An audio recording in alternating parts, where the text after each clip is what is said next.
This beat started, like many of my beats, with the drums. Some of these things I introduced as I was putting in samples, like this, that thing right there. These other percussion sounds, I started to add them in later. I added a few things here to the program. I added a Flavor Pro, so with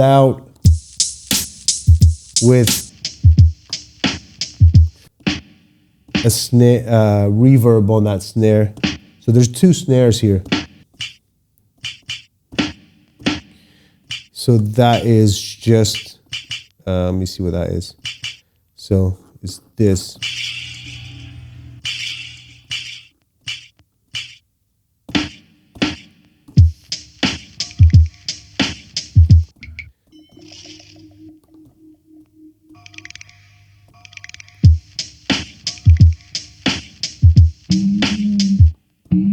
And I start to add these things as I build, as I add samples to the beat. After this, I just went into my programs, loaded up. So typically I just go in, I have a bunch of folders like this, and I just start listening to samples, right? See whatever I like. I have the drums going, and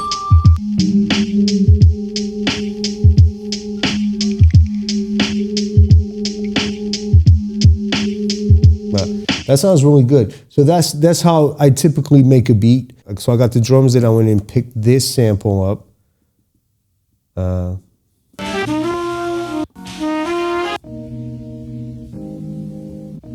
thought, like, that's nice. That's a good place to start. So I don't overthink things. If it's nice, I just put it in. Then I start building around it, not thinking too much about what's going to happen or how things are going to go or anything like that. So.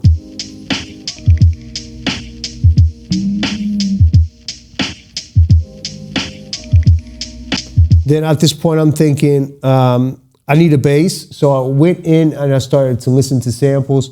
And there's a lot of stuff that I have here, but what I'm listening to right at this point is to the bass lines.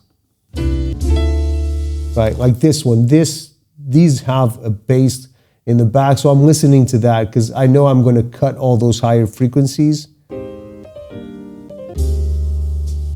I find this, right, and I drop a kill EQ. And I'm listening just for the bass, and I'm thinking, all right, this has a bass that I might use. So I just throw a kill EQ on that, and I just keep those low frequencies. And then I just play around with the sample, and I find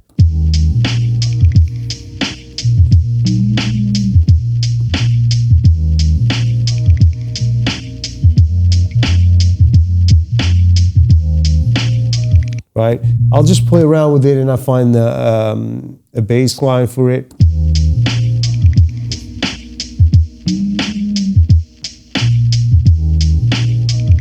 And then after this, I'm just happy with it, what I have here. I just want to start layering samples over this.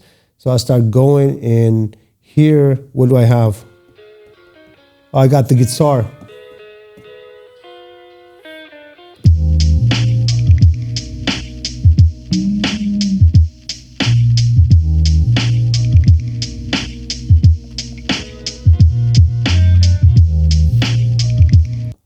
And of course, these samples right now have a high pass filter on them.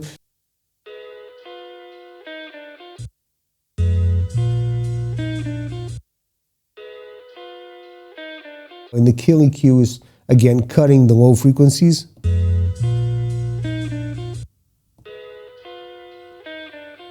And if you notice, I'm not, because there's more chops in here. Right?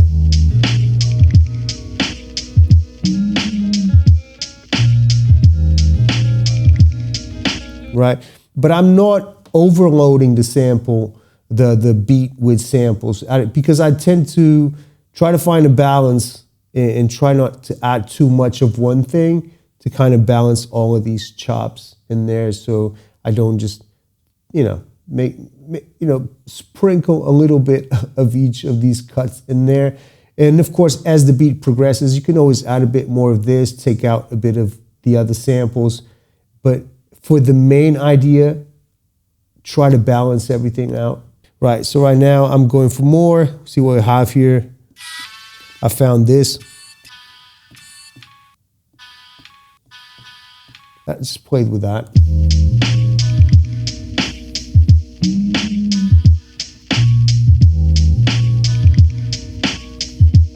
So it basically is this.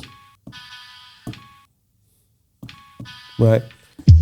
Then I go and here's the same thing. Kill EQ, killing all those low frequencies. Right? Cut it just so I don't mix bass sounds together. Just keep the higher tones and keep going. Right? Keep going. And by the end, here I was pretty much done with it, but I felt like I still could put another sample in there. And I found this. No. Right? Again, just one small little horn cut at the beginning, not trying to add too much stuff to this.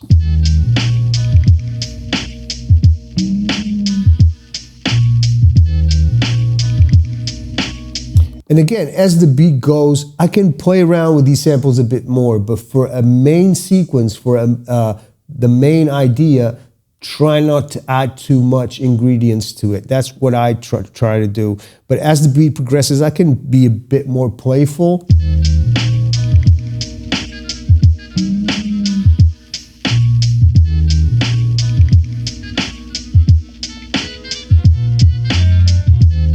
Try to find these things that I can sprinkle over the beat as the beat progresses. And that was it. And this all comes from me just going into my folders and listening to samples, just listening to a lot of stuff that I have chopped. Right. This is a great sample. I can load it in. A lot of stuff works. This might be in, let me see. The program is set to mono. I'll just duplicate this program. Right. And pitch it maybe.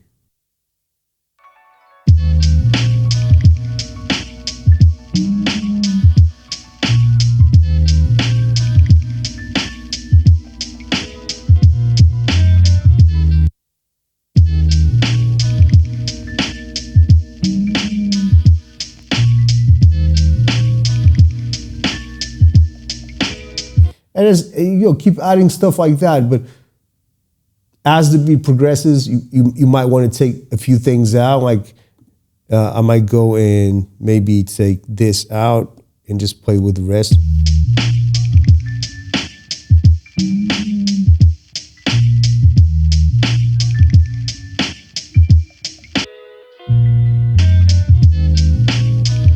like that. It's always okay to add more samples as long as you don't overload the beat with stuff.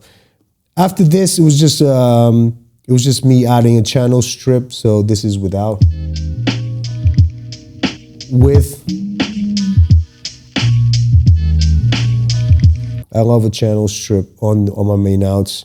Then it goes into this thing right here, goes into the analog heat into my compressors and into the audio interface, just to add a bit more. And it runs through the Tascam, and the Tascam is adding a bit of EQ. And there's a lot of stuff actually that happens here through the main outs and me testing things, or maybe run it through the tape, or maybe run it straight into the Tascam. I always try to find positions for this, but that was it. And now it's just a matter of playing with this thing and having fun with it.